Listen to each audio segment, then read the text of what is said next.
Hey guys, I'm here with a test comparing the original GoPro housing to the dive housing in an underwater focus test.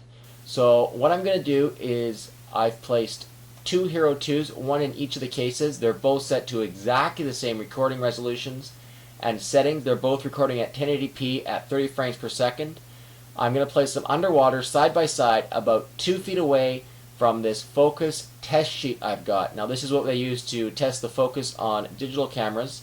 So I'm going to place it about 2 feet away. I've got it in a Ziploc baggie with a little weight at the bottom of it to make sure the bottom sinks, and then there's air at the top so it's trying to float upright. And let's go ahead, we'll place the two side by side underwater. Now if you look from the top here, you can see the setup I've got. Again, there's the two cameras on the left of the shot, and there's the image which we're focusing on the right. Now if we dive in and we look through both cameras, first we'll look through the original Hero 2, or with the original case. So it's an original case, it's a Hero 2 with an original case. And then we'll swap over here and we'll have a look at the dive housing. Now, and it's amazing how much sharper it is. It's just, everything's in focus, everything's very crystal clear. So for anyone not sure if they need a dive housing, this should be proof enough that it does make a difference. Whether or not you need it, that's up to you, but it definitely does make a very big difference underwater. Remember, this is only about a foot underwater and about 2 feet away from what it's focusing on. So if anyone's out there is curious, that's what we're testing it with here. And then I will put to both images, we'll split the screen. So again, we've got the original Hero on the left and the GoPro with dive housing on the right. That's the new GoPro Dive Housing on the right.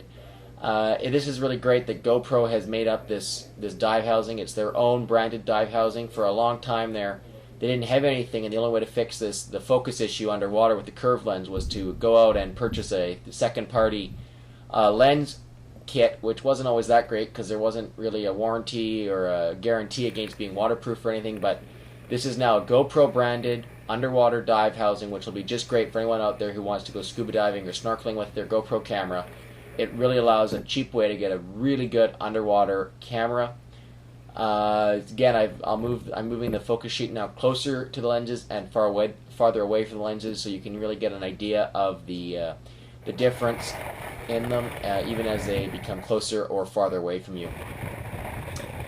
So guys, thanks for watching. This was another GoPro tips and tricks video talking about the difference between the dive housing and the original GoPro housing in an underwater focus test. If you've enjoyed this video, make sure you subscribe, because there's lots more awesome videos coming out all the time. And in the meantime, check out my channel.